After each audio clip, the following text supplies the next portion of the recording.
Aujourd'hui, j'ai rendez-vous avec Jacques. Il est né en 1933 à Paris.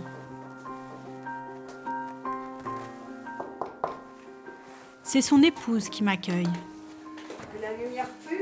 Bonjour. Bonjour. Enchantée, Sophie. Voilà, Francine. Ça sent bon chez vous. Bonjour. Oui. Enchantée. Voilà. Allez. Jacques est un des tout derniers témoins du massacre du village martyr d'Oradour-sur-Glane. Cette tuerie est la pire ayant eu lieu en France pendant la Deuxième Guerre mondiale. Toute la population du village a été assassinée et en grande partie brûlée. Dans ma tête, ça remue. C'est quelque chose que j'ai dans mon cerveau. Et auquel vous pensez souvent? Toujours, mais souvent. Jacques est d'une famille d'origine polonaise. Il a 2 sœurs et un frère. Je suis né à Paris dans le 3e et quand il y a eu la guerre, mes parents sont partis à la Bourboule. Pour se cacher. Pour se cacher. Se mettre à l'abri, quoi. Disons. Se mettre à l'abri, voilà, c'est ça. Un jour, il y a Pétain qui est venu en visite. Alors il a fallu que tous les Israélites s'en aillent. D'accord. Alors, c'est-à-dire pour sa visite, pour sa venue, il fallait dégager, quoi. Il fallait dégager. Alors mon père a trouvé à l'Aiguille, à côté de Limoges, c'était un petit village, une maison. Puis on a habité là-bas. Et un jour, c'était des miliciens qui sont venus. C'était le soir à 8h, on était en train de manger. Et puis ils ont fait un barreau de tonnerre de Dieu. Il y a eu une bagarre. Mon frère s'est battu. Il a été blessé. D'ailleurs, je vais vous montrer le porte-cigarette. Voilà.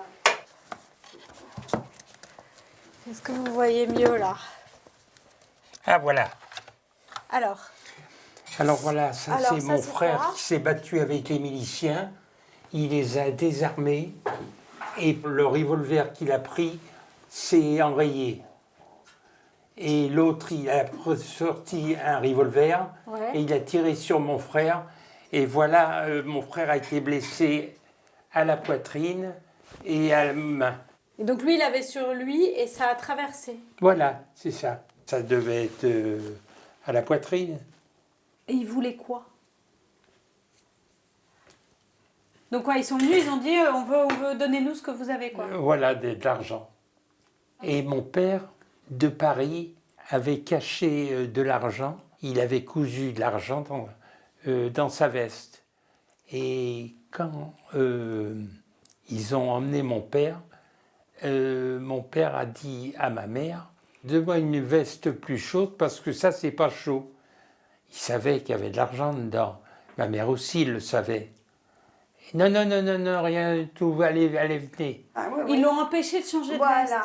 Alors, Et lui, il voulait laisser l'argent à sa femme et ses enfants, oui, évidemment, oui. et donc il est parti et tout a été pris. Alors ensuite, ils ont emmené mon père et mon frère à la commandanture à Limoges. Mon frère, il saignait de partout. Alors mon père leur a dit, si vous aviez vu votre fils comme ça, vous l'amenez à l'hôpital. Il a touché mon père et puis le commandant a appelé une ambulance et il a amené mon frère à l'hôpital.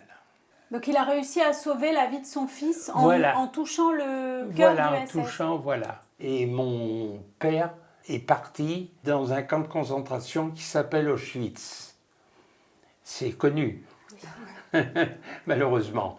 Alors quand mon père est arrivé à Auschwitz, le commandant du camp a dit « Tous ceux qui ont trouvé de l'argent ou des valeurs sur soi, ils seront fusillés. » Alors mon père, il a été au water, il a déchiré tout son argent.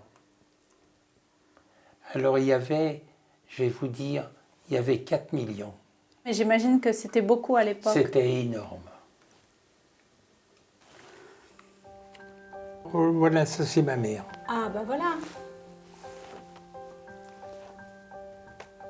Ça c'est quelle époque? 56. C'était une femme formidable et une belle femme. Après l'arrestation de son mari, la mère de Jacques craint que les miliciens reviennent. Elle décide de cacher son petit dernier dans une famille au cœur du village paisible de Oradour-sur-Glane. Il était 5 heures de l'après-midi et j'avais faim. Je me rappelle de ça. Alors la dame, elle dit, je vais te donner une tartine, mon petit. J'avais toujours faim. Alors je dis, madame, je peux avoir encore une tartine. Alors elle me dit, tu sais mon petit, dans 1 heure on va manger. Alors comme ma mère, qui est une mère israélite, et chez nous c'est sacré, elle dit, si elle refuse à mon fils une 2e tartine, quand je suis là, quand je serai parti, quand je serai pas là, qu'est-ce qui va se passer s'il veut un petit peu manger un peu plus? Sa mère pense que Jacques ne sera pas bien traité. Alors, elle décide de l'emmener ailleurs, dans un hameau à 500 mètres de là.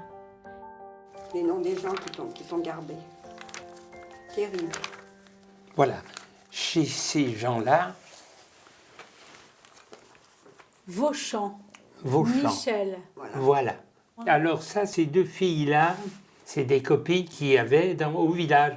Je m'amusais avec eux, je sortais avec eux. Donc la petite fille de la famille, Oui. c'était une de ces deux-là. Voilà. Et là, ça, c'est moi. Bon, ça se passe bien. Et entre-temps, les Allemands sont venus et ont brûlé le village. 350 femmes et enfants sont rassemblés dans l'église à laquelle les soldats allemands mettent le feu. Les autres sont tués par balles. Ce jour-là, comme l'a demandé sa mère, Jacques n'est pas allé à l'école. La petite Michel, elle, s'y trouve. Les Vauchamps ne peuvent rien faire pour sauver leur fille. Si j'avais été à l'école, je ne serais pas là à vous parler. Comment vous avez su ce qui se passait à Oradour-sur-Glane? Ben, on a vu Vous étiez à 500 mètres, vous avez vu quoi? brûler. Et on savait que les Allemands tuaient tout le monde. Donc à ce moment-là, vous avez fait quoi? On est tous partis se cacher dans la forêt pendant 8 jours. Pendant ces 8 jours, après le massacre, votre mère, elle savait ce qui vous était arrivé? Non, puisqu'elle a envoyé le voisin voir si j'étais vivant. Il a dit à ma mère, s'il est vivant,